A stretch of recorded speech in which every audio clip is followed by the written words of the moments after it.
La M imposible, por Philip K. Dick. La máquina tenía 35 centímetros de ancho y el doble de alto. Parecía una caja de galletitas, demasiado grande. Silenciosamente, con enorme cautela, trepaba por el costado de un edificio. Había desplegado 2 orugas de goma y ahora estaba iniciando la primera fase de su misión. Exudó un copo de esmalte azul por la parte posterior. Lo presionó con firmeza contra el rugoso hormigón y luego continuó hacia arriba. Su avance la llevó del hormigón vertical a un acero vertical. Había llegado a una ventana. Se detuvo y extrajo un microscópico jirón de tela. La tela, con gran cuidado, fue introducida bajo el marco de acero de la ventana. En la gélida oscuridad la máquina era prácticamente invisible. La luz del tránsito lejano la alcanzó un instante, iluminó su brillante carcasa y se retiró.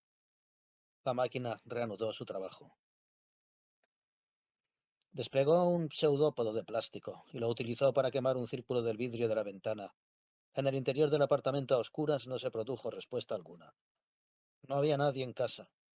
La máquina, recubierta ahora de partículas de polvo de cristal, reptó sobre el marco de acero y levantó un inquisitivo receptor. Mientras recibía sus datos, ejerció 100 kilos de presión exacto sobre el marco de acero de la ventana. El marco se dobló obedientemente. La máquina, satisfecha, descendió por el interior hasta la gruesa alfombra que cubría el suelo. Allí empezó la segunda fase de su misión. Depositó un solitario pelo humano, con su folículo y su escama de cuero cabelludo, sobre el parqué, junto a la lámpara. No muy lejos del piano, dejó ceremoniosamente 2 hebras de tabaco seco. La máquina dejó pasar un intervalo de 10 segundos y entonces una cinta magnética se activó en su interior y dijo: ¡Ay, maldita sea! Curiosamente la voz era ronca y masculina. La máquina se dirigió a la puerta del armario que estaba cerrada. Trepó por la superficie de madera hasta el mecanismo de la cerradura e introdujo en ella una diminuta sección de sí misma que empezó a acariciar los engranajes. Tras la fila de abrigos había un montoncillo de baterías y cables. Una grabadora de vídeo portátil. La máquina destruyó la película de la grabadora, que era vital, y luego, al salir del armario, expelió una gota de sangre sobre los fragmentos de cristal de lo que había sido el escáner. La gota de sangre era aún más vital. Cuando estaba presionando una plantilla con una huella falsa sobre la película grasienta que cubría el suelo del armario, le llegó un fuerte ruido desde el pasillo. La máquina se detuvo y se puso rígida. Un momento después, un hombre de mediana edad, con una gabardina en el brazo y un maletín en la otra mano, entró en el apartamento. Dios mío, dijo, paralizado al ver la máquina. ¿Y tú qué eres? La máquina levantó la boquilla de su sección delantera y disparó un proyectil explosivo contra la cabeza medio calva del recién llegado. El proyectil penetró en el cráneo y explotó. Sin soltar su maletín ni su gabardina, con una expresión de perplejidad en el rostro, el hombre se desplomó sobre la alfombra. Sus gafas, retorcidas y rotas, quedaron tiradas junto a una oreja. Su cuerpo se estremeció un instante y luego quedó completa y satisfactoriamente inmóvil. Ahora que lo principal estaba hecho, solo le faltaban 2 pasos para cumplir su misión. Depositó un pedazo de cerilla carbonizada sobre uno de los inmaculados ceniceros que descansaban en un mantelito, y luego entró en la cocina a buscar un vaso de agua. Estaba trepando por el costado del fregadero cuando la sobresaltaron unas voces humanas. Este es el apartamento, dijo una voz clara desde no muy lejos. Preparados, podría estar aún aquí, dijo otra también, una voz de hombre. La puerta del pasillo se abrió y 2 hombres con gruesas gabardinas entraron rápida y resueltamente en el apartamento. La máquina, olvidando el vaso de agua, se dejó caer sobre el suelo de la cocina. Algo había salido mal. Su forma rectangular experimentó una transformación mientras correteaba por el suelo. Se colocó en posición vertical y adoptó la forma de un aparato de televisión normal y corriente. Seguía así, camuflada, cuando uno de los hombres, alto y pelirrojo, asomó un momento en la cocina. Aquí no hay nadie, declaró antes de volver a desaparecer. La ventana, dijo su compañero con la voz entrecortada. Otras 2 figuras entraron en el apartamento. Ya estaba el equipo entero. El cristal está roto. Entró por ahí. Pero se ha ido. El pelirrojo reapareció en la puerta de la cocina. Encendió la luz y entró con una pistola en la mano. Qué raro. Hemos entrado nada más. Oír el ruido. Confundido, consultó su reloj. Rosenburg solo lleva muerto unos segundos. ¿Cómo ha podido escaparse tan deprisa? En la puerta de la calle, Edward Akers escuchaba la voz. A lo largo de la última media hora había ido cobrando un tono de censura chillón, casi hiriente. En un volumen casi inaudible, pero también incansable, continuaba enviando mecánicamente su mensaje de protesta. Estás cansado, dijo Akers. Vete a casa, date un baño caliente. No, dijo la voz interrumpiendo un instante su cantinela. Provenía de un bulto grande y luminoso situado sobre la acera, a pocos metros de Akers, a su derecha. El cartel giratorio de neón rezaba: Desterradlo.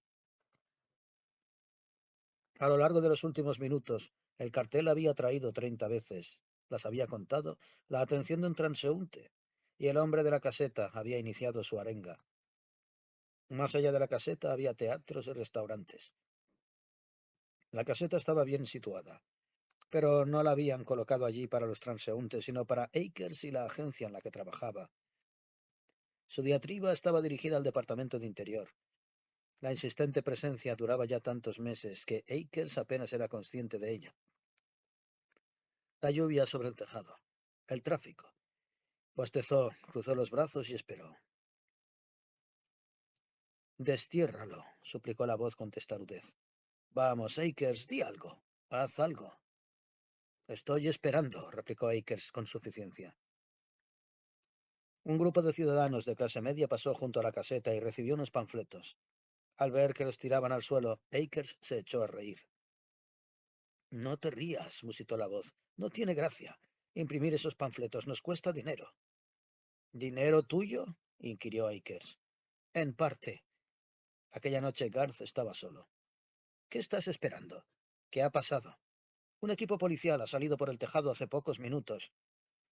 Creemos haber captado algo, dijo Akers. Ha habido un asesinato. Al otro lado de la calle oscura, en su miserable caseta de propaganda, el hombre se volvió hacia él. ¿Sí? Dijo la voz de Harvey Garth. Se inclinó hacia adelante y los dos hombres se miraron a los ojos. Akers, perfectamente acicalado, bien alimentado, con su respetable gabardina. Garth, un hombre flaco, mucho más joven, con un rostro enjuto, compuesto principalmente de nariz y frente.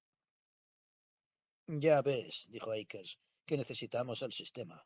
No seas utópico. Asesinan a un hombre y tú pretendes rectificar el desequilibrio moral desterrando al asesino. La voz de Garth se alzó en un espasmo desolado. Destierra el sistema. Renuncia a un sistema que condena a los hombres a una extinción segura. Trae aquí tus panfletos, dijo Akers, imitando secamente su voz. Y tus eslóganes, los dos, a ser posible. ¿Qué propones como alternativa al sistema? La voz de Garth, rebosante de orgullosa convicción, respondió: La educación. ¿Eso es todo? Preguntó Akers divertido. ¿Crees que eso acabaría con las actividades antisociales? ¿Piensas que los criminales son incultos? Y la psicoterapia, claro. El rostro anguloso y ferviente de Garth salió de la caseta como una tortuga despertada de repente. Están enfermos. Por eso delinquen. Los hombres sanos no lo hacen. Y vosotros lo fomentáis. Habéis creado una sociedad enferma de crueldad punitiva. Lo apuntó con un dedo acusador. El auténtico delincuente eres tú. Tú y tu departamento de interior. Tú y el sistema de destierros en su conjunto. El cartel de neón seguía clamando una y otra vez: Desterradlo. Como es natural, se refería al sistema de ostracismo forzoso para criminales, la maquinaria que enviaba a los reos condenados a alguna región distante del universo, un rincón apartado donde no podrían hacer daño. Al menos a nosotros, reflexionó Akers en voz alta. Gaz respondió con el argumento de costumbre. Sí, pero ¿qué pasa con los nativos de la zona? Una pena, lo de los nativos. Aunque de todos modos los desterrados invertían todo su tiempo y energías tratando de encontrar el modo de regresar al sistema solar. Si lo conseguían antes de morir de viejos, la sociedad los readmitía. Todo un reto, especialmente para algunos cosmopolitas que nunca habían puesto un pie más allá de la gran Nueva York. Probablemente hubiera un buen número de expatriados involuntarios que ahora se dedicaban a segar el grano con hoces primitivas. Las regiones más remotas del universo estaban habitadas principalmente por tristes sociedades rurales, enclaves agrarios aislados que se dedicaban a la producción de frutas, verduras y toscos bienes manufacturados. ¿Sabías que en la edad de la monarquía se solía colgar a los ladrones? Dijo Akers. Desterradlo, continuó Garth con monotonía, mientras volvía a introducirse en su caseta. El cartel siguió girando. El reparto de panfletos continuó, y Akers continuó esperando con impaciencia en la calle a que llegara la ambulancia. Conocía a Jaime Rosenborg, un tipo agradable e inofensivo que no había roto un plato en toda su vida. Aunque se había mezclado con uno de los florecientes cárteles que transportaban ilegalmente esclavos a los planetas fértiles de la periferia, las dos mayores empresas esclavistas habían colonizado, prácticamente por sí solas, el sistema de Sirio. 4 de cada 6 emigrantes viajaban hasta allí en naves catalogadas como cargueros. No era fácil imaginarse al simpático Jaime Rosenburg como agente comercial de Tirol Enterprises, pero lo era. Mientras esperaba, Akers empezó a hacer conjeturas sobre Jaime. Probablemente estuviera relacionado con la incesante guerra subterránea que libraban Paul Tyrrell y su principal competidor, David Lantano. Era un brillante y enérgico arribista, pero el asesinato estaba al alcance de cualquiera. Todo dependía de cómo se hiciera. Podía ser una tosca herramienta comercial o la más pura de las artes. Ahí viene algo, dijo la voz de Garth, transportada hasta su oído interno por los delicados transformadores de señal del equipo de la caseta. Parece un congelador. Lo era. Había llegado la ambulancia. Akers se acercó mientras el vehículo paraba y abría la parte trasera. ¿Cuánto habéis tardado en llegar allí? Preguntó al policía, que se dejó caer pesadamente sobre el asfalto. Nada, respondió este, pero no había ni rastro del asesino. No creo que podamos recuperar a Jaime. Está muerto. Y bien muerto. Un tiro en todo el cerebro. Un trabajo profesional, nada de chapuzas. Decepcionado, Akers subió a la ambulancia para verlo con sus propios ojos. Menudo y totalmente inmóvil, Jaime Rosenburg yacía boca arriba con los brazos a los costados y la mirada clavada en el techo de la ambulancia. Su rostro conservaba aún la expresión de asombro con la que había muerto. Alguien, uno de los polis, le había puesto las gafas rotas en la mano agarrotada. Al caer se había hecho un corte en la mejilla. La parte destrozada del cráneo estaba cubierta por un plástico húmedo. ¿Quién queda en el apartamento?, preguntó Akers al cabo de un momento. El resto de mi equipo, respondió el poli, y un investigador independiente, Leroy Beam. Vaya, dijo Akers con desagrado. ¿Cómo es que se ha presentado? Oyó algo. Pasaba por allí con su equipo. El pobre Jaime llevaba una alarma realmente potente. Me sorprende que no lo hayan captado hasta en la oficina central. Dicen que estaba acojonado, dijo Akers. El apartamento estaba repleto de micrófonos. ¿Habéis empezado a recoger especificaciones? Los equipos ya vienen hacia aquí, dijo el poli. Empezaremos a tener especificaciones dentro de una media hora. El asesino destruyó el sistema de vídeo que había en el armario, pero... sonrió. Se cortó al romper el circuito. Hay una gota de sangre en los cables. Promete. En el apartamento, Leroy Beam observaba a los policías que ya habían iniciado sus análisis. Trabajaban con pulcritud y exhaustividad, pero él estaba inquieto. Seguía conservando su primera impresión. Algo fallaba. Nadie podía haber salido tan deprisa. Jaime había muerto, y su muerte, el cese de un patrón neuronal, había activado una alarma automática. Los sistemas de alarma cerebral no protegían a sus dueños, pero su existencia garantizaba, normalmente, la detención de los asesinos. ¿Por qué había fallado en el caso de Jaime? Huraño y con cara de pocos amigos, Leroy entró en la cocina por segunda vez. Allí en el suelo, junto al fregadero, había un pequeño televisor portátil de los que solían utilizar los aficionados a los deportes, un compacto paquetito de plástico, botones y lentes multicolores. ¿Qué te parece eso?, preguntó a uno de los policías al pasar a su lado. Un televisor ahí plantado, en el suelo de la cocina. No tiene sentido. El policía lo ignoró. En el salón, un sofisticado equipo policial estaba examinando todas las superficies, centímetro a centímetro. En la media hora transcurrida tras la muerte de Jaime, habían reunido ya varias especificaciones. Primero, la gota de sangre sobre los cables de la unidad de vídeo dañada. Segundo, una huella del asesino medio borrada. Tercero, un fragmento de cerilla en el cenicero. Esperaban encontrar más. El análisis no había hecho más que empezar. Normalmente hacían falta 9 especificaciones para localizar a un individuo concreto. Leroy Beam miró cautelosamente a su alrededor. No había ningún poli mirando, así que se agachó y recogió el televisor. Parecía normal. Pulsó al encendido y esperó. No pasó nada. No se formó ninguna imagen. Qué raro, pensó. Le había dado la vuelta y estaba tratando de examinar la parte posterior de la carcasa cuando Edward Akers, del Departamento del Interior, entró en el piso. Rápidamente, Bim se guardó el televisor en el bolsillo de su gruesa gabardina. ¿Qué haces tú aquí? Preguntó Akers. Buscar, respondió Bim. Se preguntaba si Akers habría reparado en el bulto de su gabardina. Trabajamos en lo mismo. ¿Conocías a Jamie? De oídas, respondió Bim con vaguedad. Estaba en el cártel de Tyrol, según tengo entendido. Era una especie de hombre de paja. Tenía una oficina en la Quinta Avenida. Mera fachada, como todos esos bufetes pijos de la Quinta. Entró en el salón para ver cómo buscaba pruebas el equipo de detectores. Una unidad de exploración avanzaba con lentitud sobre la alfombra. Como estaba realizando un examen microscópico, su campo de visión estaba considerablemente restringido. En cuanto obtenía cualquier dato, lo transmitía a las oficinas de interior, a los bancos de archivos, donde la población civil estaba representada mediante una serie de tarjetas perforadas que se sometían a un eterno proceso de cotejo. Akers levantó el teléfono y llamó a su esposa. No me esperes despierta, le dijo. Tengo trabajo. Tras un instante de demora, Ellen respondió. ¿Sí? Dijo con voz distante. Bueno, gracias por informarme.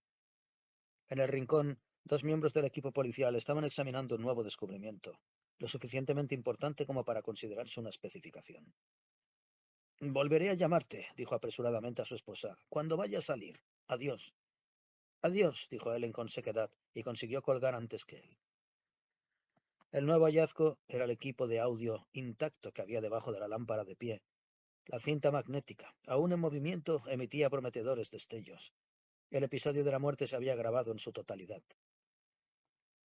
Está todo, le dijo un poli a Akers con aire satisfecho. Estaba activado antes de que Jamie llegara a casa. ¿Habéis oído la cinta? Una parte. El asesino dice un par de palabras. Creo que será suficiente. Akers llamó a Interior. ¿Habéis introducido ya las especificaciones referentes al caso Rosenburg? Solo la primera, respondió un agente. Como de costumbre, el resultado es enorme. Unos 6.000 millones de nombres. 10 minutos después, se introdujo en los archivos la segunda de las especificaciones. Las personas con sangre de tipo cero y zapatos del 42 eran poco más de 1.000 millones. La tercera especificación era la condición de fumador. Eso reducía el número a menos de 1.000 millones, pero por poco. La mayoría de los adultos fumaban. La grabación reducirá esa cifra rápidamente, comentó Leroy Beam, mientras se plantaba junto a Akers con los brazos cruzados para disimular el bulto de su gabardina. Como mínimo servirá para determinar su edad. La grabación, una vez analizada, les dio una edad estimada de entre 30 y 40 años. Y a juzgar por el timbre se trataba de un hombre de unos 100 kilos de peso. Poco después examinaron el marco de acero de la ventana y descubrieron el jirón de tela. Concordaba con la especificación sonora. Ahora había 6, incluida la del sexo masculino. El número de sospechosos potenciales estaba reduciéndose aceleradamente. Ya no tardará mucho, dijo Akers con satisfacción. Solo falta que haya golpeado con el vehículo uno de esos cubos que hay junto al edificio y tendremos una marca de pintura. Yo me marcho, dijo Bim. Buena suerte. Quédate. Lo siento. Bim se encaminó a la puerta del piso. El caso es tuyo, no mío. Yo tengo cosas que hacer. Una investigación para un cártel de minería no ferrosa. Gente importante. Akers miró su gabardina. ¿Estás embarazado? No, que yo sepa, dijo Bim colorado. Llevo una vida ejemplar. Tras un momento de titubeo, dio unas palmaditas al bulto de su gabardina. ¿Te refieres a esto? Junto a la ventana, uno de los policías soltó una exclamación triunfante. Acababa de descubrir las 2 hebras de tabaco de pipa, un refinamiento de la tercera especificación. Excelente, dijo Akers, y olvidando momentáneamente a Bim se dirigió hacia allí. Bim salió del piso. Poco después circulaba en su coche hacia su propio laboratorio, la oficina de investigaciones que dirigía sin ningún apoyo gubernamental. Sobre el asiento del copiloto, a su lado, se encontraba el pequeño televisor portátil. Seguía en silencio. Para empezar, declaró el ingeniero de BIM, Tiene una batería unas 70 veces más potente que la de un televisor portátil. Hemos podido calcularlo gracias a las emisiones de radiación gamma. Le mostró un detector convencional. Así que tienes razón. No es un televisor. Bim levantó con cautela la pequeña unidad de banco de trabajo. Habían pasado 5 horas y seguía sin saber nada sobre ella. Agarró la tapa trasera y tiró con todas sus fuerzas. La tapa se negó a ceder. No es que estuviera enganchada, es que no había junturas. La tapa trasera no era una tapa, solo lo parecía. ¿Y entonces qué es? Preguntó. Podría ser montones de cosas, dijo el ingeniero sin comprometerse. Lo habían sacado de su casa en plena noche y eran las 2:30 de la madrugada. Algún dispositivo de vigilancia, una bomba, un arma, cualquier trasto. Bim la palpó concienzudamente, buscando alguna imperfección en la superficie. Es uniforme, murmuró, una sola superficie. En efecto, las piezas no están separadas. Está hecha de alguna sustancia fluida vertida sobre un molde y, añadió el ingeniero, es muy dura. He tratado de obtener una muestra, pero hizo un ademán. En vano. Resistencia garantizada a las caídas, dijo Bim con tono ausente. Uno de esos plásticos modernos superduros. Sacudió la unidad con energía. Un tintineo amortiguado llegó hasta sus oídos. Tiene tripas metálicas. La abriremos, le prometió el técnico, pero no esta noche. Bim volvió a dejar la unidad sobre el banco. Si tenían mala suerte, podían pasar días trabajando con aquella cosa y terminar descubriendo que no tenían nada que ver con el asesinato de Jaime Rosenburg. Pero, por otro lado, utilice un taladro, ordenó el ingeniero. Quiero verla por dentro. Ya lo he hecho, protestó el otro, y he roto la broca. He pedido una de densidad superior. La sustancia es importada. La fabrican en un sistema con una enana blanca, en condiciones de presión elevadísima. No divague, dijo Bim irritado. Parece usted un vendedor. El ingeniero se encogió de hombros. El caso es que es súper resistente. Un elemento natural o desarrollado artificialmente en un laboratorio. Pero, ¿quién tiene fondos para financiar algo así? Cualquiera de los grandes cárteles esclavistas, respondió Bim. Todos los indicios apuntan en esa dirección. Además, están presentes en muchos sistemas. Seguro que tienen acceso a materias primas y minerales especiales. ¿Puedo irme a casa? Preguntó el ingeniero. ¿Por qué es tan importante esto? Este aparato asesinó a Jaime Rosenburg o participó en su asesinato. Usted y yo vamos a quedarnos aquí hasta que consigamos abrirlo. Se sentó y empezó a leer detenidamente la hoja donde se había consignado las pruebas a las que se le había sometido hasta el momento. Tarde o temprano se abrirá como una ostra. No sé si recuerda lo que eran. Tras ellos empezó a sonar una alarma. Hay alguien en la sala de espera, dijo Bim sorprendido y alerta. ¿A las 2:30? Se puso en pie y cruzó el pasillo a oscuras hasta el vestíbulo. Probablemente fuera Akers. Sintió un pequeño aguijonazo en la conciencia. Alguien se había percatado de la desaparición del televisor. Pero no era Akers. En la sala de espera, aguardando con toda humildad, se encontraba Paul Tyrrell, acompañado de una atractiva joven a la que Bim no conocía. El arrugado rostro de Tyrrell esbozó una sonrisa y extendió una mano vigorosa. Bim, dijo. Se estrecharon la mano. En la puerta decía que estaba dentro. ¿Tan tarde y aún trabajando? Bim, intrigado por las intenciones de Tyrrell y la identidad de la mujer, respondió con prudencia. Estaba poniendo al día algunas tonterías. La empresa está yéndose a la bancarrota. Tyrrell soltó una carcajada amistosa. ¡Qué chispa!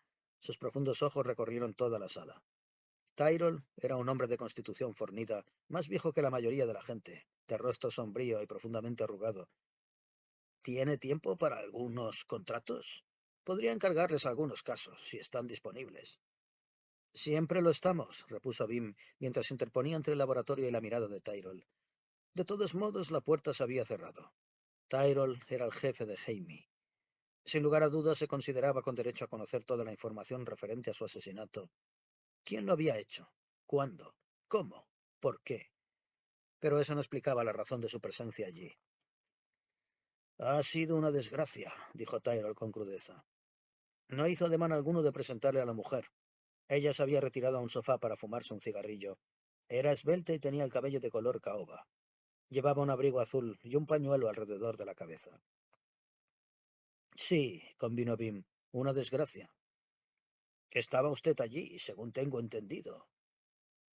Eso lo explicaba, al menos en parte. Bueno, admitió Bim, me presenté, sí. ¿Pero lo presenció? No, dijo Bim, ni nadie. El Departamento de Interior está reuniendo las especificaciones. Tendrán a su sospechoso antes de que amanezca. Tyrell se relajó palpablemente. Me alegro. No me gustaría que escapara ese criminal. El exilio es demasiado bueno para él. Deberían gasearlo. No sea bárbaro, murmuró Bim con sequedad. Las cámaras de gas eran aparatos de tortura. Tyrell intentó mirar detrás de él. ¿Está usted trabajando en...? Dirigió la mirada hacia la puerta del laboratorio sin molestarse en disimularlo. Vamos, Leroy. Jaime Rosenborg, el señor lo tenga en su gloria, ha sido asesinado esta misma noche. Y ahora me lo encuentro trabajando a las 2:30 de la madrugada.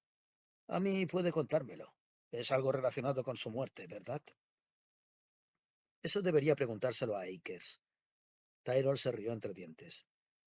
¿Puedo echar un vistazo? Hasta que no empiece a pagarme, no. Tyrell, aún no me tiene en nómina. Con una voz tensa y antinatural, Tyrell pidió. Lo quiero. ¿Qué es lo que quiere? Dijo Bim perplejo. Con un grotesco y brusco estremecimiento, Tyrell empezó a avanzar. Apartó a Bim y alargó los brazos hacia la puerta. Esta se abrió de par en par, y Tyrell se alejó ruidosamente por el pasillo a oscuras, orientándose por instinto en busca del laboratorio. ¡Oiga! Gritó Bim indignado. Corrió en pos del anciano. Lo alcanzó antes de llegar a la puerta interior y se preparó para pelear. Estaba temblando, en parte de asombro y en parte de rabia. ¿Qué coño se ha creído? Inquirió con voz entrecortada. No es usted mi dueño. Entonces, misteriosamente, la puerta se abrió tras él.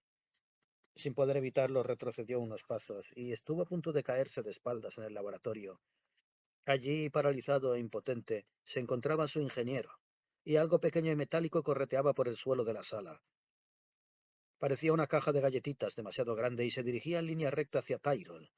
El objeto metálico y brillante saltó a sus brazos y el anciano se volvió y regresó al vestíbulo por el pasillo. ¿Qué pasa? Preguntó el ingeniero, que había vuelto a la vida de repente. Bim le ignoró y echó a correr tras Tyrell. ¡Que se lo lleva! Gritó impotente. Musitó el técnico. Eso era el televisor. Y ha echado a correr. La M imposible, por Philip K. Dick. En los archivos de interior reinaba una laboriosa agitación. El proceso de definir una categoría cada vez más restringida era tedioso, llevaba su tiempo. La mayor parte del departamento se había ido a dormir. Eran casi las 3 de la madrugada y los pasillos y oficinas estaban desiertos. Algunos dispositivos de limpieza automáticos se movían aquí y allá en la oscuridad. La única fuente de actividad era la sala de los archivos. Edward Akers estaba allí sentado, esperando pacientemente los resultados que le suministraría la sofisticada maquinaria una vez que hubiera terminado de procesar las especificaciones. A la derecha, algunos agentes jugaban a las cartas sin apostar dinero, mientras esperaban estoicamente a que los enviaran a detener al sospechoso. Las líneas de comunicación con el apartamento de Jaime Rosenburg emitían un zumbido incesante. Abajo, en la desapacible acera, Harvey Garth seguía en su caseta de propaganda bajo su cartel de «Desterradlo», lanzando sus consignas a los transeúntes que pasaban. A esas horas prácticamente no quedaba ninguno, pero Garth seguía allí. Era incansable. Jamás se rendía. «Psicópata», murmuró Akers con resentimiento. Incluso allí, sentado 6 pisos por encima, la voz metálica e insistente seguía llegando a su oído medio. «Podemos echarlo», sugirió uno de los agentes. El juego complicado y tortuoso era una versión local de un juego nativo de Centauro 3. Podríamos revocarle la licencia.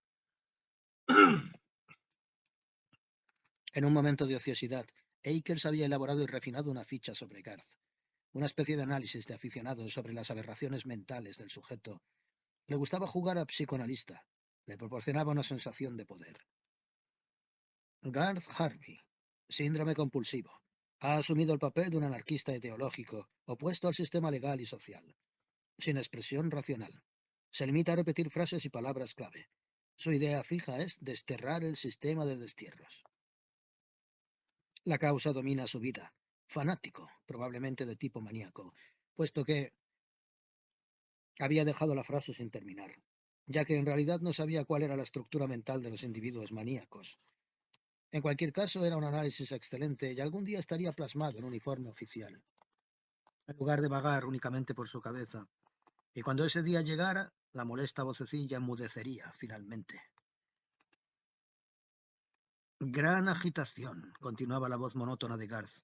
El sistema de destierro se enfrenta a un vasto levantamiento. Ha llegado el momento de la crisis. ¿Por qué la crisis?, preguntó Akers en voz alta. Abajo en la calle, Garth respondió. Todas tus máquinas están cuchicheando. Reina una enorme excitación. La cabeza de alguien acabará en la cesta antes del alba. Su voz fue apagándose, convertida en un murmullo fatigado. Intriga y asesinato. Cadáveres. La policía corre a toda prisa y una mujer hermosa acecha. Akers añadió un párrafo a su análisis. El talento de Garth se ve lastrado por la compulsiva idea de que tiene una misión. Tras haber diseñado un ingenioso dispositivo de comunicación, solo considera sus posibilidades propagandísticas. Sin embargo, el mecanismo de transmisión directa de Garth podría usarse para el bien de toda la humanidad. Esto lo complació. Se levantó y caminó hasta la gente que estaba trabajando con el archivo. ¿Cómo va?, preguntó. La situación es esta, dijo la gente. Tenía un rastro de barba sobre la barbilla y el rostro ojeroso. Estamos cotejando los datos. Mientras volvía a sentarse, Akers sintió un momento de nostalgia por los tiempos de la todopoderosa huella dactilar. Pero llevaban meses sin encontrar una sola. Existían 1000 técnicas para eliminarlas y alterarlas. Ya no existía ninguna especificación capaz por sí sola de identificar a un solo individuo. Hacía falta un conjunto, una gestalt de datos.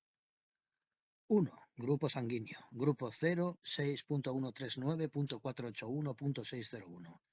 2. Talla de zapatos. 42.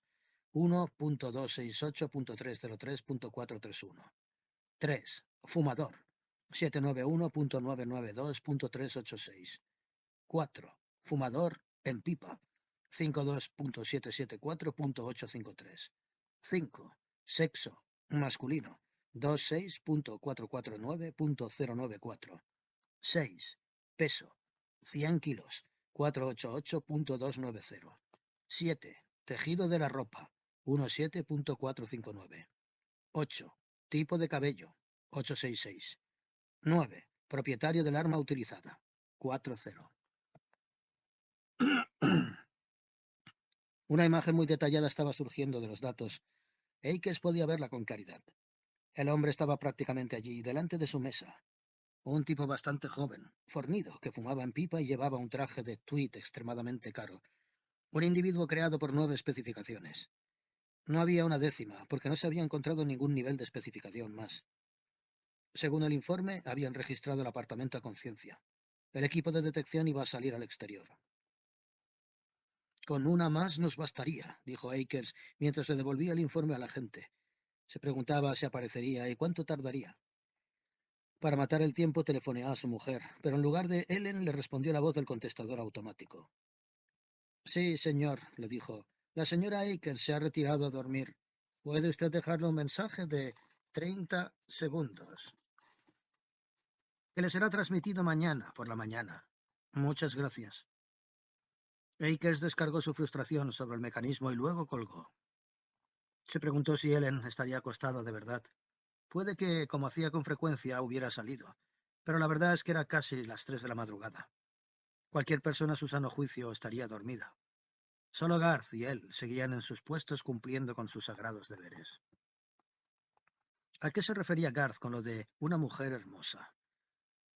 Señor Akers, dijo el agente, está llegando una 10ª especificación. Esperanzado, Akers dirigió la mirada hacia el archivo. No pudo ver nada. Claro está. La maquinaria ocupaba los pisos inferiores del edificio y lo único que veía en ellos eran los receptores de datos y las ranuras de salida de las conclusiones. Pero el mero hecho de mirar la máquina resultaba reconfortante.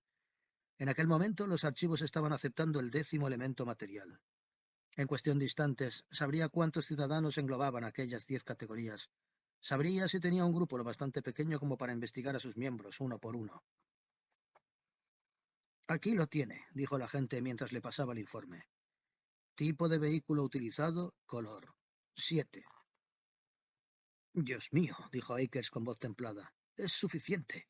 7 personas. Podemos ponernos manos a la obra. ¿Quiere que saquemos los 7 coches? Sáquelos, dijo Akers. Un momento después, la ranura de salida depositó 7 pulcras tarjetitas blancas sobre la bandeja. El agente se las pasó a Akers, quien las revisó rápidamente. El siguiente paso era cotejar móviles y proximidad física, datos que solo podían averiguarse trabajando con los propios sospechosos. 6 de los 7 nombres no le decían nada. 2 de ellos vivían en Venus, otro en el sistema Centauro, otro en Sirio. Uno estaba hospitalizado y otro vivía en la Unión Soviética. El séptimo, en cambio, vivía a pocos kilómetros en las afueras de Nueva York. Lantano David. Tenía sentido. En la mente de Akers todas las piezas de la Gestalt encajaron limpiamente. La imagen se solidificó, transformada en realidad. Casi había esperado que apareciera la tarjeta de Lantano, incluso había rezado por ello. Aquí está vuestro hombre, le dijo con voz temblorosa a los policías que jugaban a las cartas, pero sería mejor que pidáis refuerzos. No va a ser fácil. Y al cabo de un momento añadió, creo que os acompaño yo también. Bim llegó a la sala de espera cuando la figura de Paul Tirol salía a la calle y se perdía por la acera a oscuras. La joven que había salido un poco antes había subido a un coche y había arrancado el motor. Recogió a Tyrol y se alejaron sin perder un momento. Bim, jadeante e impotente, se quedó plantado sobre el asfalto de la calle vacía. El extraño televisor había desaparecido. Ya no tenía nada. Echó a correr calle abajo, sin ningún propósito concreto. El eco de sus pasos resonaban con fuerza en medio del frío silencio. No había ni rastro de ellos. No había rastro de nada. Que me parta un rayo, dijo con una perplejidad casi maravillada.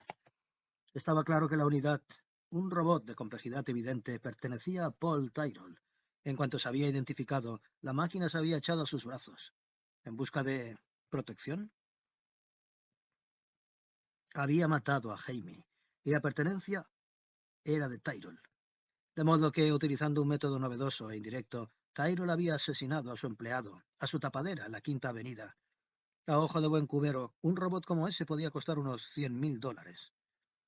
Una cantidad exorbitante, teniendo en cuenta que el asesinato es el más sencillo de los actos criminales. ¿Por qué no contratar a un matón con una barra de hierro? Volvió a su laboratorio caminando lentamente. Entonces, de improviso, cambió de idea y decidió ir al centro de negocios. Paró el primer taxi vacío que vio y se subió a él. ¿A dónde, caballero? Preguntó el sistema automático. Los taxis se manejaban por control remoto desde la central. Le dio el nombre de un bar. Se recostó en el asiento y reflexionó. Cualquiera podía cometer un asesinato. Para eso no hacía falta una máquina sofisticada y carísima. La máquina se había construido con otro propósito. El asesinato de Jaime Rosenburg era circunstancial. Recortada contra el cielo nocturno, se alzaba una colosal residencia de piedra. Akers la inspeccionó desde lejos. Las luces estaban apagadas. Todo estaba cerrado a cal y canto. Delante de la casa se extendía un acre entero de césped. En algunos sistemas estelares había planetas enteros más baratos. Vamos, ordenó Akers. Asqueado por aquel despliegue de opulencia, pisoteó deliberadamente unos rosales de camino a la escalinata del porche. El equipo de asalto de la policía iba tras él. —¡Por Dios! —exclamó Lantano con su grave voz cuando lo levantaron de la cama. Era un hombre rollizo, de aspecto agradable y bastante joven, que ahora estaba embutido en un caro batín de seda. Tenía aspecto de director de campamento juvenil. Había una expresión de permanente buen humor en su blando y fofo rostro. —¿Qué sucede, agente? Akers detestaba que lo llamaran agente. —Está usted arrestado —dijo. —¿Yo? —preguntó Lantano con voz apagada. —Oiga, agente, tengo abogados que se encargan de este tipo de cosas. Bostezó ostensiblemente. —¿Quieren un poco de café? Absurdamente se puso a arreglar un tiesto roto que había en el vestíbulo. Habían pasado años desde la última vez que Akers pagara la fortuna que costaba una taza de café. Con la superficie de la tierra completamente cubierta de instalaciones industriales y residenciales, no había espacio para los campos de cultivo, y el café se había negado a arraigar en otros sistemas. Probablemente Lantano lo cultivaba en alguna plantación clandestina de Sudamérica, cuyos trabajadores creerían que los habían trasladado de manera ilícita a alguna colonia lejana. —No, gracias —respondió—. Vámonos. Aún aturdido, Lantano tomó asiento en una cómoda silla y observó a Akers con alarma. ¿Lo dice en serio? Gradualmente la expresión de su cara fue desapareciendo. Pareció sumirse de nuevo en la somnolencia. ¿Quién? Murmuró con voz distante. Amy Rosenborg. Será una broma, sacudió la cabeza con languidez. Siempre lo he querido en mi compañía. Tiene verdadero encanto, o tenía, más bien. Aquella mansión vasta y lujosa ponía nervioso a Akers. El café estaba haciéndose, y el aroma llegaba hasta su nariz. Y, Dios bendito, allí, sobre la mesa, había una cesta de albaricoques. Son melocotones, lo corrigió Lantano al ver su mirada clavada en ellos. Sírvase. ¿De dónde los ha sacado? Lantano se encogió de hombros. Son sintéticos, de cultivos hidropónicos. No recuerdo de dónde son, no tengo cabeza para esas cosas. ¿Sabe cuál es la multa por posesión de fruta natural? Mire, dijo Lantano con vehemencia mientras juntaba sus carnosas manos. Deme los detalles del caso y le demostraré que no tengo nada que ver. Vamos, agente. Akers. Muy bien, Akers. Me pareció que era usted, pero no estaba seguro y no quería meter la pata. ¿Cuándo han matado a Jamie? A regañadientes, Akers le dio la información que pedía. Lantano guardó silencio durante un instante. Entonces, lenta y gravemente, dijo: Será mejor que revise de nuevo esas tarjetas. Uno de esos tipos no está en el sistema sirio, sino aquí. Akers calculó las probabilidades de desterrar con éxito a un sujeto de la importancia de David Lantano. Su organización, Interplay Exports, tenía sus tentáculos por toda la galaxia. Los equipos de rescate saldrían en su busca como moscas, pero nadie llegaba tan lejos como los desterrados. Los condenados, ionizados temporalmente, transformados en partículas cargadas, eran expulsados de la Tierra a la velocidad de la luz. Se trataba de una técnica de transporte experimental que había fallado. Solo funcionaba en un sentido. Piénselo, dijo Lantano en un tono reflexivo. Si yo quisiera matar a Jamie, ¿cree que lo haría con mis propias manos? No es lógico, Akers. Contrataría a alguien. Señaló a Akers con un dedo rollizo. ¿Cree que arriesgaría mi propia vida? Sé que atrapan a todo el mundo. Normalmente encuentran suficientes especificaciones. Tenemos 10 suyas, dijo Akers con brusquedad. ¿Así que van a desterrarme? Si es culpable tendrá que afrontar el destierro como todo el mundo. Su prestigio personal carece de importancia. Molesto, añadió: Obviamente quedará en libertad. Tendrá oportunidades de sobra para probar su inocencia. Puede cuestionar cada una de las 10 especificaciones. Se lanzó entonces a una descripción del proceso penal empleado en el siglo XXI, pero algo lo hizo detenerse. En su silla, David Lantano parecía estar hundiéndose poco a poco en el suelo. ¿Era una impresión? Akers parpadeó, se frotó los ojos y volvió a mirar. Al mismo tiempo, uno de los policías lanzó un grito de sorpresa. Lantano estaba abandonándolos silenciosamente. «¡Venga aquí!», gritó Akers. Dio un salto y agarró la silla. Rápidamente uno de sus hombres cortó la luz en el edificio. La silla se detuvo con un chirrido. Solo la cabeza de Lantano asomaba sobre el suelo. Estaba casi hundido del todo en un pasadizo secreto. «Maldito asqueroso», empezó a decir Akers. «Lo sé», admitió Lantano sin hacer ningún movimiento para salir de donde estaba. Parecía resignado. Su mente estaba sumida en una neblina de reflexiones. «Espero que podamos aclararlo todo. Es evidente que me han tendido una trampa. Tyrell ha contratado a alguien idéntico a mí para asesinar a Jamie. Akers y los demás agentes lo ayudaron a subir. No ofreció resistencia. Estaba demasiado absorto en sus cavilaciones». El taxi dejó a Leroy Beam delante del bar. A la derecha, en la siguiente manzana, se encontraba el edificio del Departamento de Interior y en la acera la forma opaca de la caseta de propaganda de Harvey Garth. Beam entró en el bar, buscó una mesa al fondo y se sentó. Ya había empezado a captar el tenue y distorsionado murmullo de las reflexiones de Garth. Este, que se dirigía a sí mismo un galimatías abstruso, aún no había reparado en su presencia. «Desterradlo», estaba diciendo. «Desterradlos a todos, atajo de arpías y ladrones», divagaba vitriólicamente en la miasma de su caseta. «¿Qué pasa?», preguntó Bim. «¿Qué se dice por ahí?». Garth interrumpió su monólogo al centrar su atención en Bim. «¿Estás ahí? ¿En el bar?». «Estoy investigando la muerte de Jamie». «Sí», dijo Garth. Está muerto. Los archivos están moviéndose. Las tarjetas se desplazan en su interior. Cuando me marché de su apartamento, dijo Bim, habían encontrado 6 especificaciones. Pulsó los botones del selector de bebidas e introdujo una moneda. Eso debió de ser antes, dijo Garth. Ahora tienen más. ¿Cuántas? Las 10. 10. Normalmente era suficiente, y todas ellas las había dejado un robot. Una procesión de pistas sembradas a su paso entre la fachada de hormigón del edificio y el cadáver de Jaime Rosenburg. ¡Qué suerte! Comentó. Sobre todo para Akers. Ya que me pagas, dijo Garth, te contaré el resto. Tienen un sospechoso.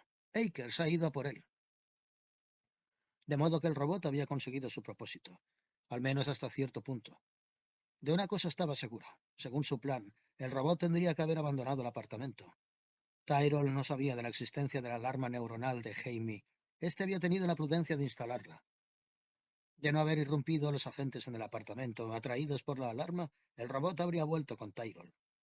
Este, sin duda, lo habría destruido. No quedaría nada que pudiera indicar que existía una máquina capaz de dejar un rastro de pistas sintéticas. Grupo sanguíneo, tejido, tabaco, cabello, todo lo demás, y todo falso. ¿Quién es el sospechoso?, preguntó Bim. David Lantano. Bim sonrió. ¿Cómo no? Eso lo explica todo. Es una trampa. A Garth le daba igual.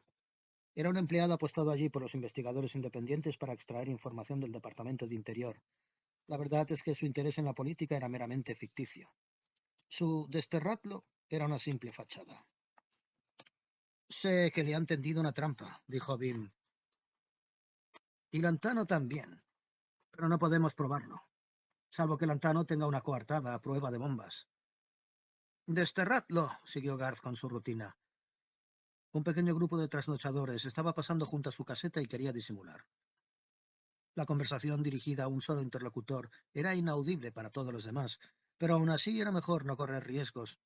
A veces, muy cerca de la caseta, se podía captar una retroalimentación audible de la señal.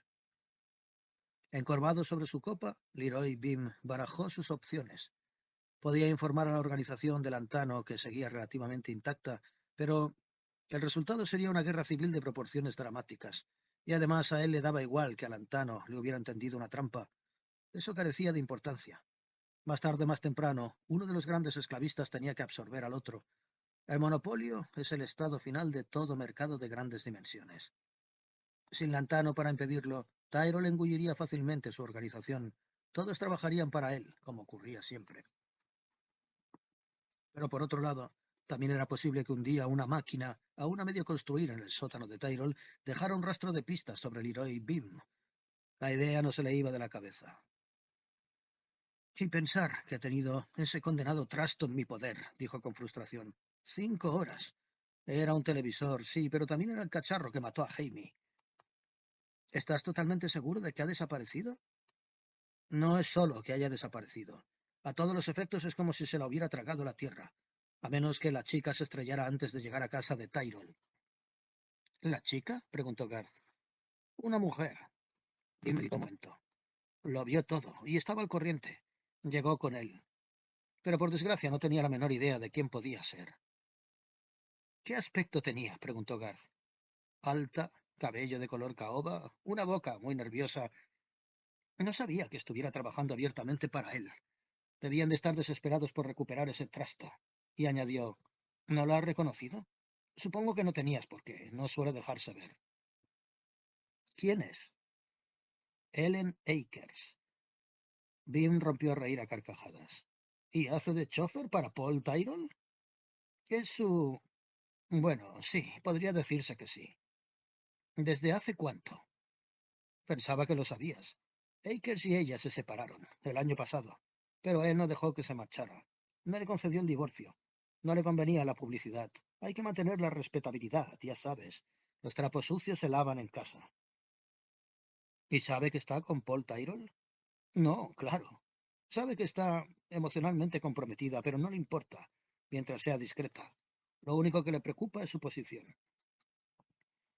Si Akers se enterara, murmuró Bim, si conociera la relación entre su esposa y Tyrol, ignoraría sus 10 especificaciones.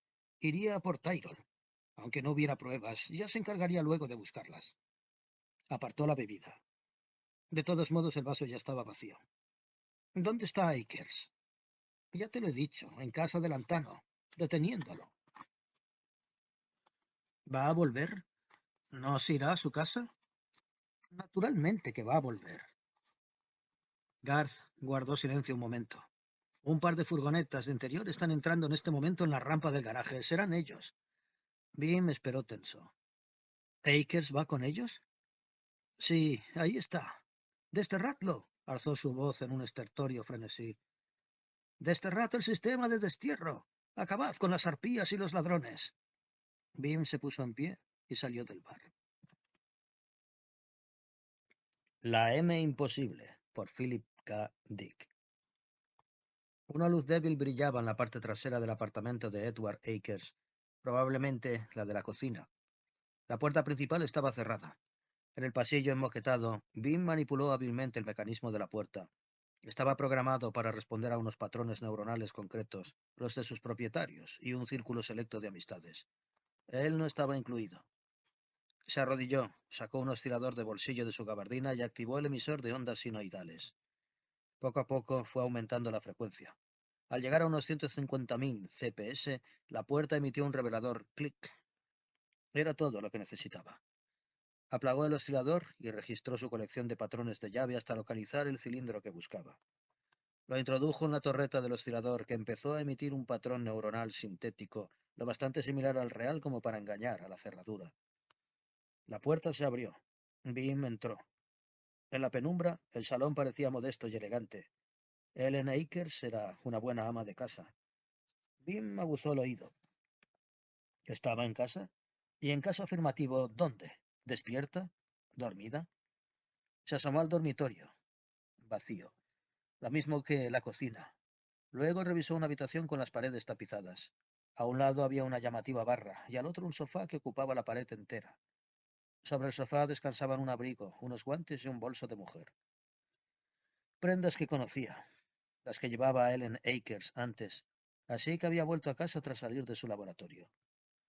Solo faltaba el cuarto de baño. Probó el picaporte, estaba cerrado por dentro. No se oía nada, pero había alguien al otro lado de la puerta. Sentía su presencia allí. Ellen, dijo pegando la cara a la puerta. Señora Ellen Akers, ¿es usted? No hubo respuesta. Bim percibió la ausencia de todo sonido, un silencio sofocante y frenético. Cuando de rodillas manipulaba la puerta con sus ganzúas magnéticas, un proyectil explosivo atravesó la puerta a la altura de su cabeza y fue a clavarse en el yeso de la pared opuesta. Un instante después, la puerta se abrió de par en par. Allí estaba Ellen Akers con el rostro distorsionado por el terror. Su pequeña y huesuda mano aferraba una de las pistolas reglamentarias de su marido. Se encontraba a menos de medio metro de él. Sin levantarse, Bim la agarró por la muñeca. La mujer volvió a disparar por encima de su cabeza y luego se quedaron los dos en el sitio, jadeando entrecortadamente. Vamos, logró decir Bim por fin. El cañón de la pistola estaba rozándole prácticamente la parte superior de la cabeza. Para matarlo, la mujer tendría que llevar el arma hacia sí. Pero él no pensaba dejarla. Siguió sujetándola por la muñeca hasta que finalmente, de mala gana, ella la soltó. Mientras la pistola rebotaba por el suelo, Bim se levantó con rigidez. Estaba sentado, susurró ella en un tono acongojado y casi acusatorio. Arrodillado, más bien. Estaba forzando la cerradura. Menos mal que apuntó a la cabeza. Recogió la pistola y logró, no sin dificultades, guardársela en el bolsillo de la gabardina. Le temblaban las manos. Ellen Akers lo miraba con dureza. Tenía ojos grandes y oscuros y el rostro teñido ahora de una desagradable palidez. Su piel parecía muerta, como si fuera artificial y estuviera totalmente seca y recubierta de talco. Parecía al borde de la histeria. Un ronco y apagado estremecimiento ascendió trabajosamente por su interior hasta quedar atrapado en su garganta. Trató de hablar, pero solo un ruido ronco escapó de sus labios. Calma, señora, dijo Bim, un poco atribulado. Vamos a la cocina y siéntese. Ella lo miró como si lo que había dicho fuera algo increíble, por obsceno o por milagroso. Bim no sabía cuál de las dos cosas. Vamos. Trató de aferrarla del brazo, pero ella se apartó con un movimiento brusco. Llevaba un sencillo traje verde que le sentaba muy bien. Puede que estuviera un poco delgada y terriblemente tensa, pero era muy atractiva a pesar de ello. Lucía unos pendientes caros, con unas piedras de importación que parecían estar constantemente en movimiento, pero por lo demás vestía con austeridad. Usted es el hombre del laboratorio, logró decir con voz temblorosa y ahogada. Me llamo Leroy Beam, investigador independiente. La guió con cierto embarazo hasta la cocina, donde le indicó que se sentara a la mesa. Ella cruzó los brazos y lo miró fijamente. La palidez de su rostro parecía estar intensificándose en lugar de remitir. Beam se sintió intranquilo. ¿Se encuentra bien?, preguntó. Ella asintió. ¿Un café? Empezó a registrar los armarios en busca del típico sucedáneo venusiano. Mientras lo hacía, Ellen Akers dijo con voz tensa: Será mejor que entre. Está en el baño. No creo que esté muerto, aunque puede que sí. Bean corrió hacia allí. Tras la cortina de plástico de la ducha había una forma opaca. Era Paul Tyrrell, tendido en la bañera, totalmente vestido. No estaba muerto, pero había recibido un golpe detrás de la oreja izquierda y un reguero de sangre corría lentamente por su cuero cabelludo. Bim le tomó el pulso, pegó la oreja a su boca y luego se irguió. Ellen Akers se materializó en la puerta, aún pálido de terror. ¿Está muerto? ¿Lo he matado? Está bien. Ella se relajó visiblemente. Gracias a Dios. Ha sido todo tan rápido. Se colocó frente a mí para meter la M en su sitio y aproveché para hacerlo. Lo golpeé con todo el cuidado que pude. Estaba tan interesado en ella que se olvidó de mí. Las palabras escapaban de su boca en tropel, frases rápidas y atropelladas, subrayadas por las rígidas sacudidas de sus manos. Lo metí en el coche y lo traje hasta aquí. Fue lo único que se me ocurrió. ¿Por qué se ha metido en esto? Su histeria fue creciendo en un espasmo de convulsiones temblorosas. Estaba todo planeado. Lo tenía todo pensado. En cuanto lo tuviera en mi poder, iba... Se interrumpió. ¿Chantajear a Tyrell?, preguntó él fascinado. Karen Akers esbozó una sonrisa cansada. No, a Paul no. Fue él quien me dio la idea. Fue su primera idea, cuando sus investigadores le enseñaron esa cosa. La M imposible, la llama. La M es de máquina. Quiere decir que no se la puede educar ni corregir moralmente. Bim, sin dar crédito a lo que estaba oyendo, dijo: Pensaba hacer chantaje a su marido. Eren Akers asintió. Para que me permitiera abandonarlo. De repente el respeto que Bim sentía por ella se multiplicó. Dios mío, la alarma neuronal. No la puso Jamie, fue usted, para que la máquina quedara atrapada en el apartamento. Sí, reconoció ella. Pensaba recogerla, pero Paul tenía otras ideas. Él también la quería. ¿Y qué ha pasado? La tiene usted, ¿no? Ella señaló en silencio el armario de las toallas. La guardé cuando la oí entrar. Bim abrió el armario. Sobre las toallas primorosamente dobladas descansaba el pequeño y conocido televisor portátil. Ha revertido a esa forma, dijo él tras él, en un tono tan desesperado como desprovisto de entonación. En cuanto golpeé a Paul, cambió. Llevo media hora intentando que vuelva a su forma normal. No lo hará. Se quedará así para siempre. Bim fue al teléfono y llamó a un médico. En el baño, Tyrell gemía y movía débilmente los brazos. Estaba empezando a recobrar la conciencia. ¿Era necesario?, preguntó Ellen Akers. ¿El médico? ¿Tenía que llamarlo? Bim hizo caso omiso de la pregunta. Se agachó, recogió el televisor y lo sostuvo en alto. Sentía su peso en los brazos como una fatiga lenta y plomiza. El adversario definitivo, pensó. Demasiado estúpido para dejarse vencer. Era peor que un animal. Era una roca sólida y densa, carente de cualidades. Con la única excepción, pensó, de la determinación. Estaba totalmente determinado a persistir, a sobrevivir. Una roca dotada de voluntad. Se sentía como si sostuviera el universo entero entre sus manos. Volvió a dejar la M imposible en el suelo. Desde detrás de él, Ellen dijo: Te hace enloquecer. Su voz había recobrado la entonación. Encendió un cigarrillo con un mechero de plata e introdujo las manos en los bolsillos de su traje. Sí, dijo Bim. No se puede hacer nada, ¿verdad? Ya trató usted de abrirla antes. Paul se recuperará, volverá a su casa y Lantano será desterrado. Aspiró profunda y temblorosamente. Y el Departamento de Interior seguirá como siempre. Sí, respondió Bim. Arrodillado examinó la M. Ahora que sabía lo que era, no perdió el tiempo tratando de abrirla por la fuerza. La estudió con expresión impasible. Ni siquiera se molestó en tocarla. En el baño, Paul Tyrrell estaba tratando de salir de la bañera. Resbaló, maldijo, soltó un gemido y reanudó su laborioso ascenso. Helen, dijo con voz temblorosa, un sonido débil y distorsionado, parecido al que se produce al frotar unos cables resecos. Tómatelo con calma, respondió ella entre dientes. Sin moverse, permaneció en el mismo sitio fumando su cigarrillo. Ayúdame, Helen, murmuró Tyrrell. No sé qué me ha pasado, no lo recuerdo. Me han dado un golpe. Se acordará, dijo Helen. Puede llevarle esto a Akers tal cual. Bim dijo, puede llevarle esto a Akers tal cual. Dígale lo que es, para qué sirve. Con eso bastará. Dejará al Lantano tranquilo. Pero no lo creía. Akers tendría que admitir un error esencial, y si había cometido la torpeza de detener a Lantano, su carrera estaba arruinada. Y también, en cierto modo, el sistema de especificaciones entero. Era posible burlarlo. Lo habían burlado, de hecho. Akers era un hombre rígido y seguiría adelante. Al demonio con Lantano. Al demonio con la justicia abstracta. Era preferible preservar la sociedad. El equipo de Tyrol, dijo, ¿sabe dónde está? Ella se encogió de hombros. ¿Qué equipo? Esa cosa, señaló la M con el pulgar, se construiría en alguna parte. Aquí no. Fue Tyrol. Muy bien, admitió él con voz razonable. Tenían unos 6 minutos antes de que el doctor y la ambulancia se posara sobre el tejado. ¿Y quién la construyó? La aleación se desarrolló en Bellatrix. Hablaba sacudida, soltando las palabras una a una. La carcasa forma una especie de epidermis externa, una burbuja que se extrae de una reserva de materia interna. Esa es la cubierta, la forma de televisor. Puede succionarla desde dentro y convertirse de nuevo en la M. En esa forma está lista para actuar. ¿Quién la construyó? Repitió Bim.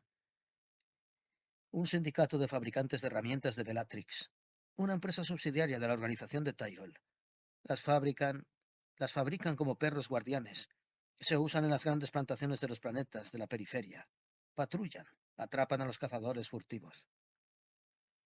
O sea, que no las programan originalmente para cazar personas. No. Entonces, ¿quién la programó para matar a Jamie? ¿No sería ese sindicato? Eso se hizo aquí. Bim se puso en pie con el televisor portátil en el brazo. Vamos, lléveme a ese lugar donde la modificaron para Tyrol. Por un momento la mujer no respondió. Bim la agarró del brazo y la llevó hacia la puerta. Ella dio un respingo y lo miró en silencio. Vamos, dijo el investigador mientras la sacaba al pasillo de un empujón. El televisor portátil chocó con la puerta al cerrarla. Bim le sujetó con fuerza y fue tras él en Akers. Era un pueblo sucio y venido a menos. Algunas tiendas, algunas gasolineras y algunas discotecas. Se encontraba a 2 horas de vuelo desde la gran Nueva York y se llamaba Ollum. A la derecha, dijo Ellen con voz monocorde. Estaba mirando los carteles de neón y tenía el brazo apoyado en el alféizar de la ventanilla de la nave. Sobrevolaban talleres y calles desiertas. Las luces eran escasas. Al llegar a una intersección, Ellen hizo una seña con la cabeza y Bim aterrizó sobre un tejado. Se encontraban encima de una tienda destartalada y sucia con estructura de madera. Sobre el escaparate se veía un cartel que rezaba Cerrajería Hermanos Fulton. En el cartel había pomos, candados, llaves, sierras y despertadores de cuerda. En el interior de la tienda brillaba intermitentemente una luz de color amarillo. Por aquí, dijo Ellen. Salió de la nave y se encaminó hacia unas desvencijadas escaleras. Bim dejó el televisor en el suelo de la nave, cerró las compuertas y siguió a la mujer. Agarrado a la barandilla, bajó a un porche trasero que contenía cubos de basura y un montón de periódicos atados con un cordel. Ellen acababa de abrir una puerta y estaba entrando a tientas en un cuarto a oscuras. Lo primero que se encontró Bim fue un almacén abarrotado en el que flotaba un fuerte olor a moho. Había tuberías, rollos de cable y placas de metal por todas partes. Era como una chatarrería. Luego entró en un pasillo estrecho que desembocaba en la puerta de un taller. Ellen estiró los brazos hacia el techo y buscó a tientas hasta encontrar el cable de una luz. La encendió. A la derecha había un banco de trabajo, alargado y repleto de herramientas, con un amolador manual en un extremo, un tornillo de banco y una sierra de bocallaves. Frente a él había dos banquillos de madera y sobre el suelo, sin orden aparente, había otras máquinas a medio montar. El taller era un lugar caótico, polvoriento y arcaico. De una de las paredes colgaba un raído mono de color azul, un mono de maquinista. Aquí, dijo Ellen con amargura. Aquí la trajo Paul. Este establecimiento pertenece a su organización. Toda esta cloaca es suya. Bim se acercó al banco. Para modificarla, dijo, necesitaría una placa con el patrón neuronal de Jaime. Volcó una serie de tarros de cristal. La áspera superficie del banco se cubrió de tornillos y arandelas. La sacó de la cerradura de la puerta de Jaime, dijo Ellen.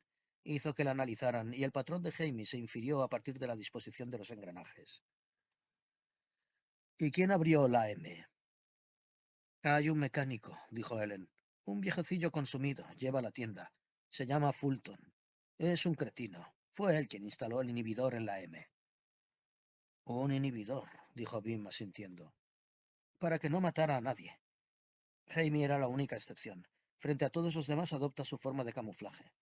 En las plantaciones es algo diferente a un televisor, claro.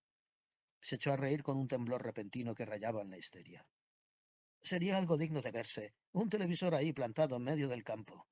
Dios sabe dónde. Imagino que lo programarían para que adoptara la forma de un palo o una piedra. Una roca, dijo Bim. Podía imaginárselo. La M esperando cubierta de moho durante meses, años, desgastada y corroída por el paso del tiempo, hasta captar la presencia de un ser humano. Entonces dejaría de ser una roca, y en un despliegue de asombrosa velocidad se transformaría en una caja de 30 centímetros de ancho y 60 de largo. Una caja de galletitas demasiado grande que empezaría a avanzar. Pero aún le faltaba algo. La trampa, dijo. La pintura, el pelo y el tabaco. ¿A quién se le ocurrió eso? Si un terrateniente mata a un cazador furtivo, dijo Ellen con voz frágil, a los ojos de la ley es culpable. Así que la M deja pistas. Marcas de garras, sangre de animal, pelo. Dios, dijo el asqueado. Asesinado por un animal. Un oso, una pantera. Lo que haya en cada zona. Varía en cada caso. El depredador regional. Una muerte natural. Con la punta del pie señaló una caja de cartón que había debajo del banco. Está ahí. O al menos lo estaba antes. La placa neuronal, el transmisor, las piezas sobrantes del M, los planos. Era una caja de pilas. Ahora las pilas habían desaparecido y en su lugar había otra cajita, cuidadosamente envuelta en papel de plata para protegerla. Bim rompió el papel y vio que había encontrado lo que buscaba. Sacó el contenido con delicadeza y lo extendió sobre el banco de trabajo, entre los hierros de soldar y las brocas. Ahí está todo, dijo Ellen sin la menor emoción en la voz. Tal vez, dijo él, pueda dejarla fuera. Puedo llevarle a Akers el televisor y todo esto y probar suerte sin su testimonio. Bueno, respondió ella. Parecía agotada. ¿Qué va a hacer? En fin, dijo, no puedo volver con Paul, así que no puedo hacer gran cosa, supongo. La idea del chantaje fue un error, dijo Bim. Lo sé, respondió ella con un brillo súbito en la mirada. Si suelta a Lantano, continuó Bim, le pedirán que presente la dimisión. Entonces puede que le conceda el divorcio. Ya no le importará. Yo, empezó a decir Ellen, y entonces se detuvo. Su expresión pareció evaporarse, como si el color y la textura de la carne estuvieran apagándose desde dentro. Levantó una mano y se volvió un poco con la boca abierta y la frase a medio terminar. Bim estiró el brazo y la luz se apagó. La oscuridad engulló el taller. También él lo había oído, al mismo tiempo que Ellen Akers. El porche de madera del exterior había crujido y ahora el lento y pesado movimiento había llegado al pasillo atravesando la tienda. Un hombre voluminoso, pensó. Un hombre lento, adormilado, que avanzaba paso a paso con los ojos casi cerrados y un corpachón fofo bajo el traje. Bajo un carísimo traje de tweed, pensó. En la oscuridad su figura se erguía amenazadoramente. Bim no podía verla, pero sí sentirla. De la misma entrada, donde se había detenido. Los tablones crujían bajo su peso. Aturdido se preguntó si Akers se habría enterado, si lo habrían suspendido ya, o estaría allí por su cuenta, a espaldas del departamento. El hombre echó a andar de nuevo, y al mismo tiempo que lo hacía, con voz profunda y ronca, dijo: «Uf, Era Lantano. Maldita sea. Ellen chilló. Bim no entendía qué pasaba. Estaba tratando de encender la luz y preguntándose estúpidamente por qué no podía.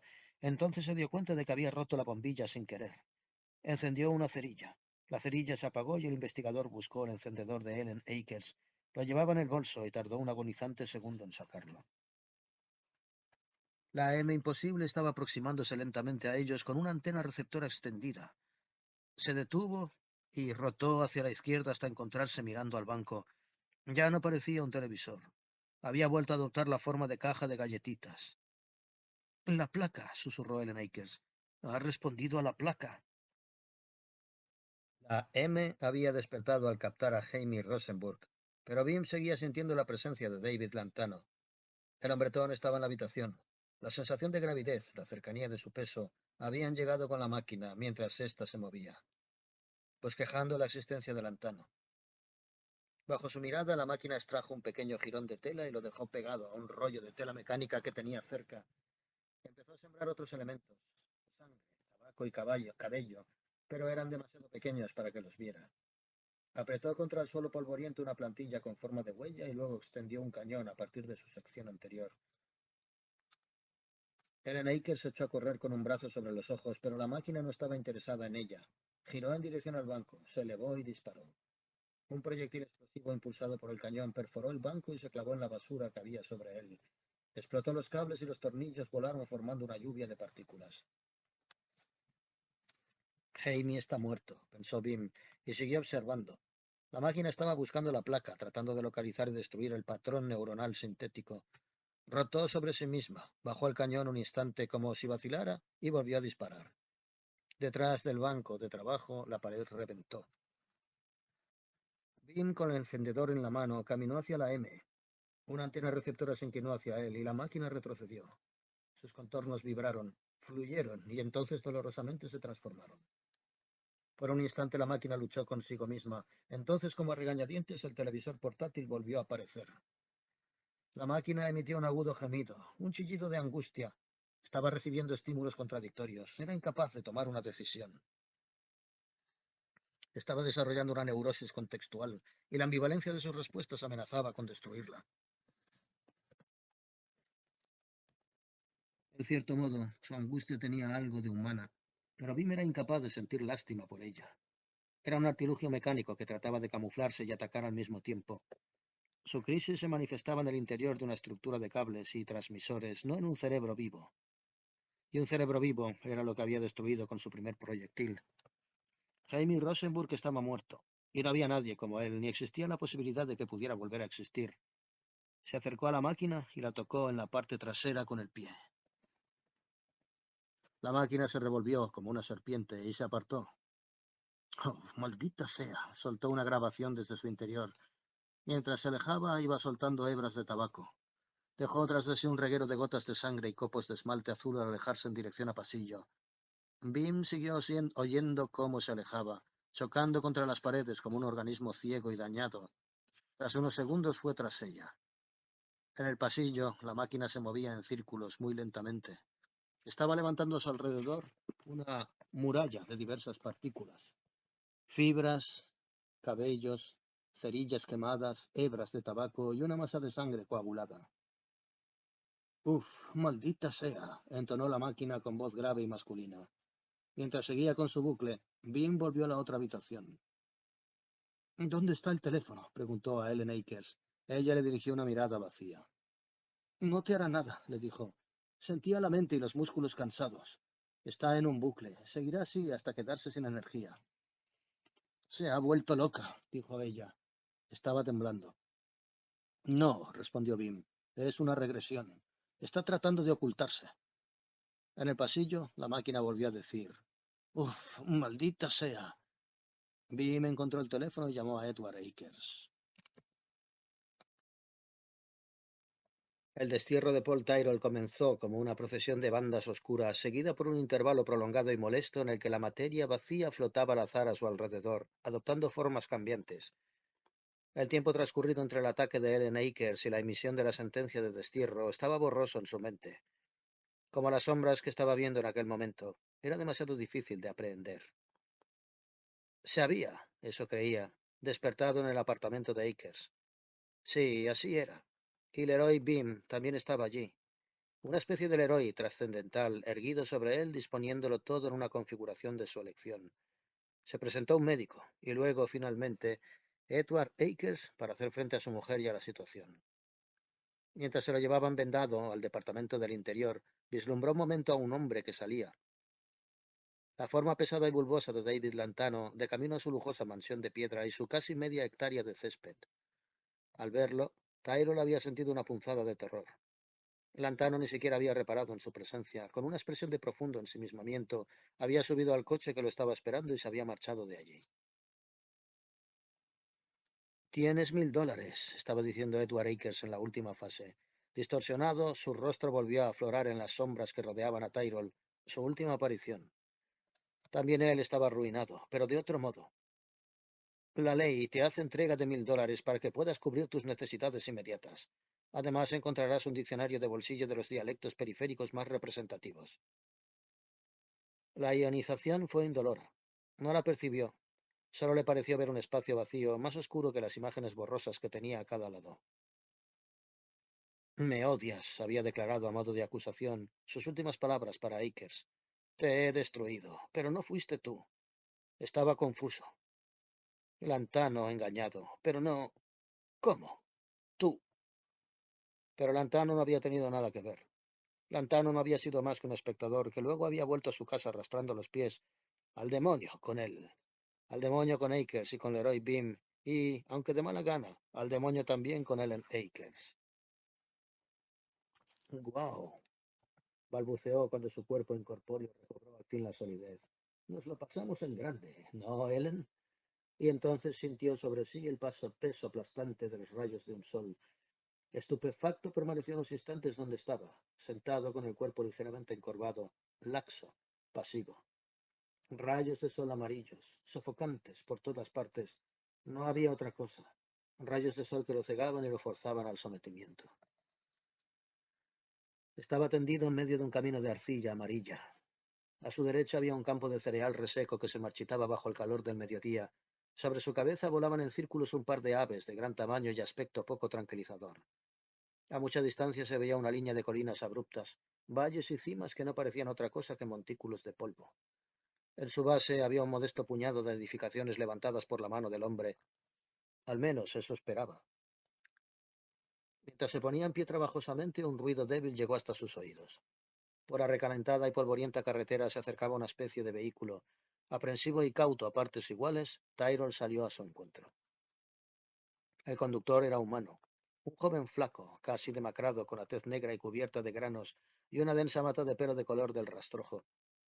Llevaba una camisa de lona teñida y un pelo del mismo material. El coche era un vehículo de combustión interna que parecía sacado del siglo XX.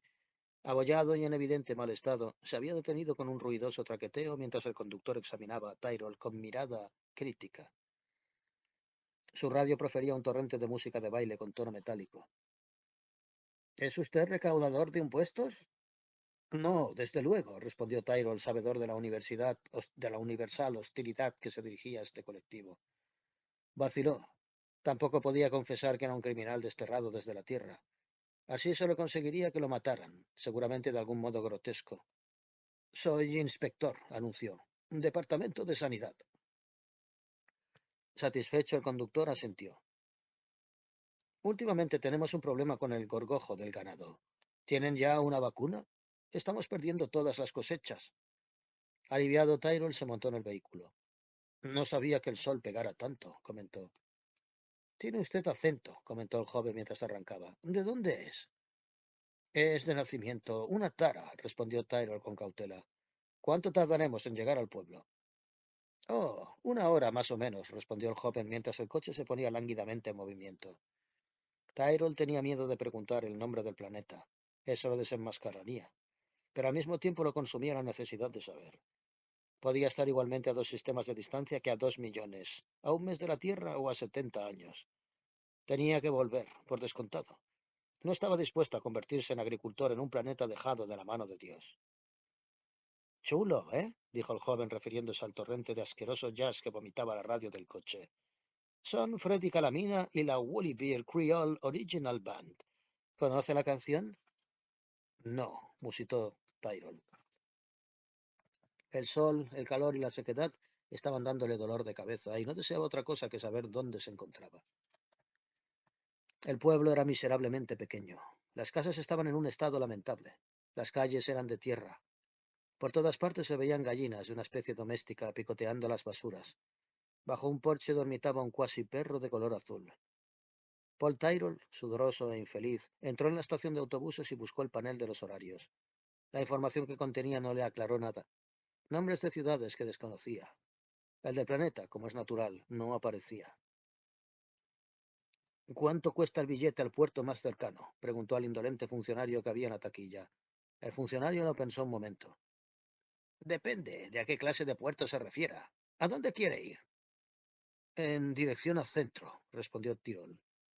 Centro era el término por el que se conocían los planetas de la periferia al sistema solar. El funcionario sacudió la cabeza con desapego. No hay ningún puerto intersistémico por aquí. Tyrrell estaba perplejo. Evidentemente no se encontraba en el planeta principal de aquel sistema. Bueno, dijo, pues al puerto interplanetario más cercano. El funcionario consultó un enorme libro de referencias. ¿A qué planeta del sistema quiere ir? Al que tenga el puerto intersistémico, respondió Tyrrell con paciencia. Partiría desde allí. Venus, entonces. Asombrado Tyrrell dijo, o sea, que estamos en el sistema... Pero entonces se detuvo avergonzado al recordar que muchos de los sistemas periféricos, especialmente los más lejanos, tenían la costumbre de bautizar sus planetas con los nombres de los 9 primeros. Lo más probable era que el planeta en el que se encontraba se llamase Marte, Júpiter o Tierra, según su posición en el seno del sistema. Muy bien, concluyó, pues un billete de ida a Venus. Venus, o lo que se hacía llamar Venus, era un triste orbe, poco más grande que un asteroide, envuelto en una sombría nube de polvo metálico que ocultaba el sol. A excepción de algunas instalaciones mineras y fundiciones, estaba totalmente desierto. Un puñado de tristes chozas salpicaba el yermo pasaje, sobre el que soplaba un viento perpetuo cargado de restos y basura. Pero el puerto intersistémico, el nexo que unía al planeta con las estrellas más cercanas y, en última instancia, con el resto del universo, estaba allí. En aquel momento, un carguero gigante estaba llenando sus bodegas de mineral. Tyrrell entró en la oficina de billetes, sacó el dinero que le quedaba y dijo, quiero un billete de ida hacia Centro, lo más lejos posible. El empleado hizo unos cálculos. ¿Alguna preferencia de clase? No, dijo mientras se limpiaba la frente. ¿Y de velocidad? Tampoco. Con eso puede llegar hasta Beetlejuice, dijo el dependiente. Muy bien, respondió Tyrrell. No sabía qué haría entonces, pero al menos desde allí podría ponerse en contacto con su organización. Volvería a estar en el universo cartografiado, pero estaba casi sin Blanca. A pesar del calor, sintió un escalofrío de miedo. El planeta central del sistema Betelgeuse se llamaba Plantagenet 3. Era una próspera encrucijada para los transportes que llevaban colonos a los planetas menos desarrollados. Tras bajar de la nave, Tyrrell se dirigió a la parada de taxis sin perder un instante. Lléveme a Tyrrell Enterprises, le dijo al conductor. Esperaba que hubiera una delegación en aquel planeta. Tenía que haberla, aunque tal vez operase bajo un nombre falso. Hacía años que no conocía su enorme imperio en su totalidad. Tyrrell Enterprises, repitió el conductor en tono dubitativo. No, no existe ninguna empresa con ese nombre, señor. Perplejo, Tyrrell preguntó. ¿Y quién se encarga de la trata de esclavos en este sistema? El conductor lo miró. Era un hombrecillo de aspecto cansado y consumido, con gafas. Miraba como una tortuga, sin compasión alguna. Bueno, respondió, dicen que se puede salir del sistema sin papeles. Hay un contratista que se encarga de esas cosas. Se llama... Se detuvo. Tyrrell le pasó su último billete con mano temblorosa. Reliable Imports and Exports, dijo el taxista. Era una de las fachadas que usaba Lantano. Horrorizado, Tyrrell preguntó, ¿y ya está? El taxista asintió. Aturdido, Tyrrell se alejó del taxi. Los edificios bailaban en su campo de visión. Bajo su abrigo el corazón le latía de manera irregular. Trató de respirar con tranquilidad, pero el aliento le arañaba la garganta. El chichón que le había hecho Ellen Akers empezaba a dolerle. Era cierto, y poco a poco estaba empezando a entenderlo y a creerlo. No iba a regresar a la Tierra.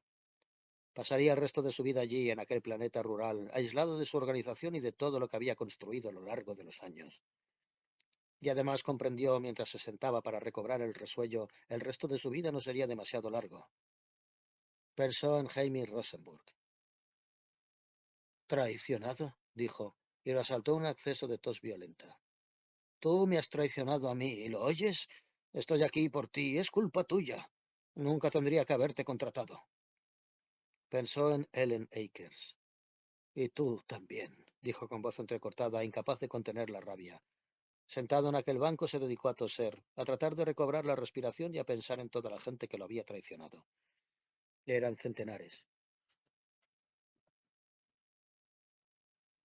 El salón de la casa de David Lantano estaba decorado con exquisito gusto. En una de las paredes, sobre un aparador de hierro forjado, había una vajilla Blue Willow del siglo XIX de incalculable valor. En su antigua mesa de plástico amarillo y cromo, David Lantano estaba cenando, y el despliegue de viandas sorprendía a Bim aún más que la casa. Lantano estaba de buen humor, y comía con entusiasmo. Llevaba una servilleta de lino bajo el cuello, y en una ocasión, tras tomar un sorbito de café, se le escapó de la boca un reguero de baba y eructó. Primero sus hombres y ahora Bim lo habían informado de que Tyrell había sido desterrado más allá del punto de no retorno. No volvería nunca, cosa que le hacía sentirse generoso. De hecho, sentía una gratitud expansiva hacia el hombre que tenía delante. Pensó en ofrecerle algo de comer. Esto es muy bonito, dijo Bim taciturno. Podría tener algo parecido, le respondió Lantano. De una de las paredes colgaba un folio de papel muy antiguo, enmarcado, protegido por un cristal y una capa de helio. Era la primera edición de un poema de Ogden Nash, un objeto de coleccionista que tendría que haber estado en un museo. Al verlo, Bim sintió una mezcla de melancolía y aversión. Sí, dijo Bim, podría tenerlo. Algo así, pensó, o a Ellen Akers, o el trabajo en el Departamento de Interior, o puede que las tres cosas a la vez. Edward Akers se había retirado con una pensión y a su esposa se le había concedido el divorcio. Lantano estaba en deuda con él. A Tyrol lo habían desterrado. Se preguntó qué quería en realidad. Podría llegar muy lejos, dijo Lantano con voz soñolienta. ¿Tanto como Paul Tyrol? Lantano soltó una risilla y bostezó. Me pregunto si deja familia, dijo Bim. Niños. Estaba pensando en Jaime. Lantano alargó el brazo hacia el cuenco de fruta que había al otro lado de la mesa. Eligió un melocotón y lo frotó cuidadosamente contra la manga de su batín. Pruebe un melocotón. No, gracias, respondió Bim con cierta irritación. Lantano examinó la fruta, pero no le hincó el diente. Estaba hecho de cera. La fruta del cuenco era falsa. En realidad no era tan rico como aparentaba, y muchas de las reliquias de su salón eran falsificaciones. Cada vez que ofrecía una fruta a una visita, corría un riesgo calculado. Volvió a dejar el melocotón en el cuenco, se recostó en su asiento y tomó un sorbo de café. Aunque Bim no tuviera planes, él sí los tenía. Y ahora que Tyrell estaba fuera de juego, tenían más probabilidades de fructificar. Se sentía en paz. Algún día, pensó, y no demasiado lejano, la fruta del cuenco sería de verdad.